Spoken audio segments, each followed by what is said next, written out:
She has the mic at the door. Okay.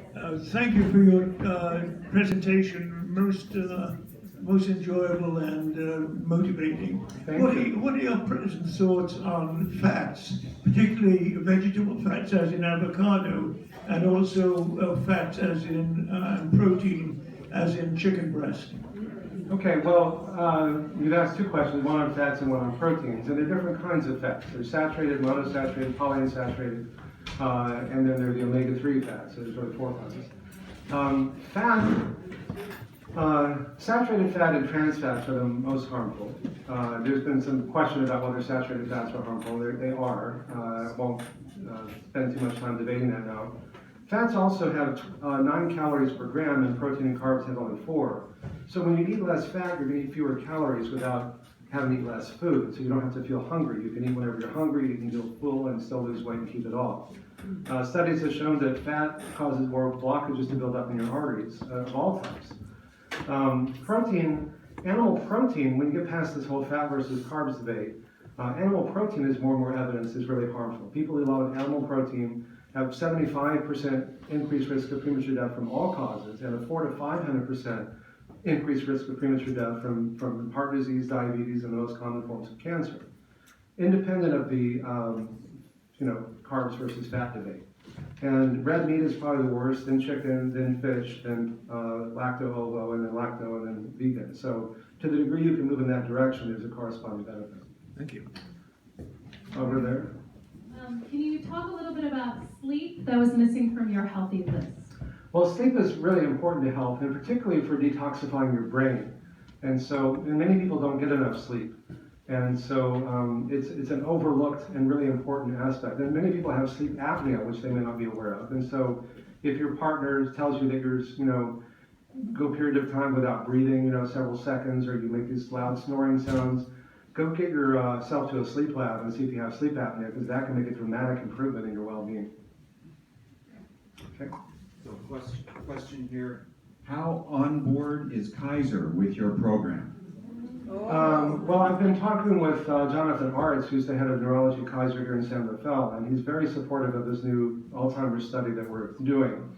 And I've been in discussions with Bernard Tyson, the CEO of Kaiser, about covering our program, and I'm hoping that they'll do that soon. Can you shed a little bit more light on healthy oils? Well, the healthiest oils are the omega-3 oils, and you find them in either plankton-based omega-3s or in fish oil, particularly. This may be one of the areas where there are no clean fish. All fish are contaminated with mercury, dioxin, PCBs, things like that. Some have more than others. The bigger fish tend to have more of the toxins because the bigger feed the smaller fish. But the fish don't really make the omega-3s. They come from the plankton, from the seaweed, what the fish eat. And so you can get plankton-based omega-3s that don't have the toxic things. And if you eat the fish oil, they have brands that have the bad stuff removed. And 3 grams a day, I think, is really optimal for most people. Question here, does intensity of exercise result in increased benefit? There's a lot of controversy around that. There are some people who think that it does and others who don't. Clearly, the risk of more intensive exercise, of musculoskeletal or sudden death goes up with the intensity. I think the more important question is doing a little, what everyone agrees on, that going from sedentary to walking half an hour a day is where you get the biggest improvement. Whether you get additional incremental improvement by doing even more intensive there's some truth to that if you're otherwise in good shape. But just walking a half an hour a day, it doesn't even have to be all at once or even all that fast. I used to get frustrated when I couldn't find a parking spot near the gym, which I thought that's pretty stupid, So if you deliberately park farther away, take the stairs, incorporate it into your daily life, and it's easy to do, and then you don't have to feel like you have to go somewhere to do it. Will pills or infusion of stem cells also reverse coronary disease? That's never been shown. It may, we'll see. But again, if you can do it, by just eat well, move more, stress less, love more, why would you want to spend tens of thousands or hundreds of thousands of dollars to have stem cells injected into you? And what do you think of Barbara Ehrenreich's decision to not see the doctor anymore, as from an NPR interview? Well, I like her work a lot. I love when she went on minimum wage. She just showed how people really can't make ends meet by doing that. I never heard about that. I mean, hospitals can be dangerous places, that's for sure. 100,000 people die every year from going to the hospitals. I've learned, when I first became a doctor, I said I don't want to get involved with my friends and family because I don't want to meddle. And then I learned you have to, because so many bad things can happen when you're in a hospital. So I'm not in favor of not ever seeing a doctor. I think doctors, we have our place. It's finding one that will work with you in a collaborative way, not the kind of patriarchal, like I'm the doctor and you do what I tell you, but rather can be a source of information and support. This is part of the new paradigm that we're trying to create. 2 questions specific about food. What about fat-free foods, and what about protein powder? Fat-free foods often are really high in sugar is the problem. People like the Snackwell cookies, in the 80s, and people, I'm not a big proponent of fat-free foods unless they're naturally occurring. I think that if you generally avoid things that are super high in fat, all oils are 100% fat. You get tons of calories. If you just pour olive oil in your salad, you get tons of calories from the fat. So I think if you can find, natural ways of reducing your fat, it's better. And protein powders are often too, especially if they're animal protein. People are not protein deficient. There's a wonderful film coming out that James Cameron made those great movies like Avatar and Terminator and Titanic, and he became a vegan 8 years ago because it turns out that what's good for you is good for the planet, that more global warming is caused by livestock consumption than all forms of transportation combined. I used to get in friendly debates with Al Gore about this, and he became a vegan a few years ago, even though he's a cattle rancher, because he realized that, that's more important than fluorescent light bulbs and so on. And so James Cameron made a film that was shown at Sundance a few months ago called Game Changers, which will come out probably in the fall, where he addressed the 2 biggest myths about eating a plant-based diet is that you're a wuss and that you don't get enough protein. So you've got these amazing world-class elite athletes, mixed martial artists and Olympic athletes and triathletes, and they all improved phenomenally when they switched to a plant-based diet. They even had this one scene with 3 guys who were athletes, and they put them on a meat-based diet for 1 meal, and they measured the frequency and the duration of erections they had at night.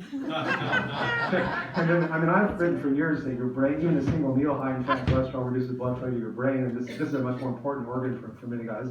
And then they did the same thing the next night, and they fed them a plant-based meal. And they found on a plant-based meal, when you sleep, you naturally have erections, and they could actually measure that. And they had 300 to 500% more frequent erections and 10 to 15% harder erections after 1 meal on a plant-based diet than a meat-based diet. In fact, the film crew apparently became vegan after shooting that.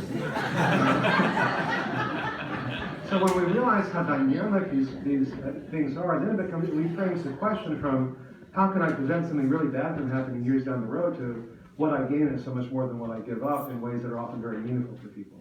It's why you think more clearly. You've all had the experience, after a big fatty Christmas or Thanksgiving meal, how do you feel an hour or 2 later? You feel like you're sleepy, right? Like you want to take a nap? You don't feel so good because your brain is literally getting less blood.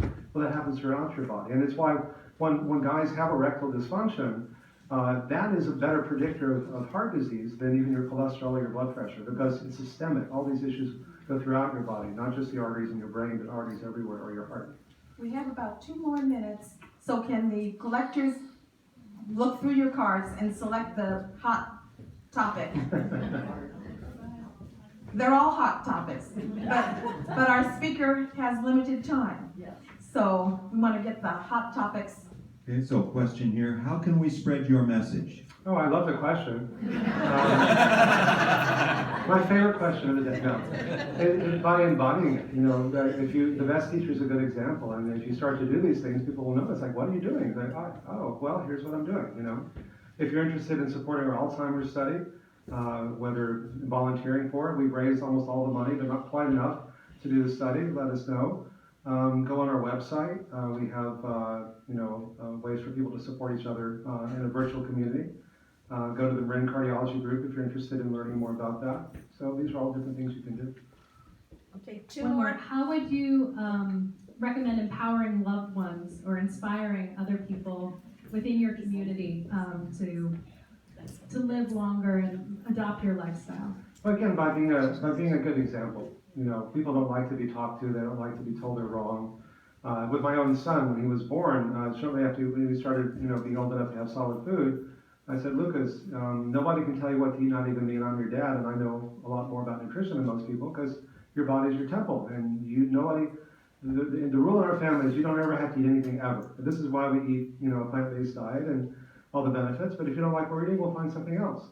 And that worked great until he was about 13, and then he said, Dad, I'm a teenager, I have to rebel. It's either this or heroin. What do you want? I said, eat meat. It's good for you.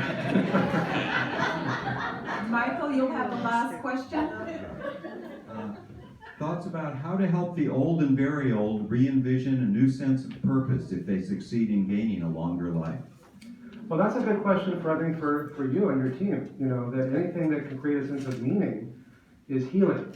And so whether it's having, you read about things all the time, having, grandmothers whose kids have grown up to now sit with underprivileged kids who need, a parent to support them. Anything that you do to help someone else helps you. And so then we're limited only by imagination. So that's where I think what you're doing can really help inspire people. So again, thank you so much for the chance to be here. Thank you so much.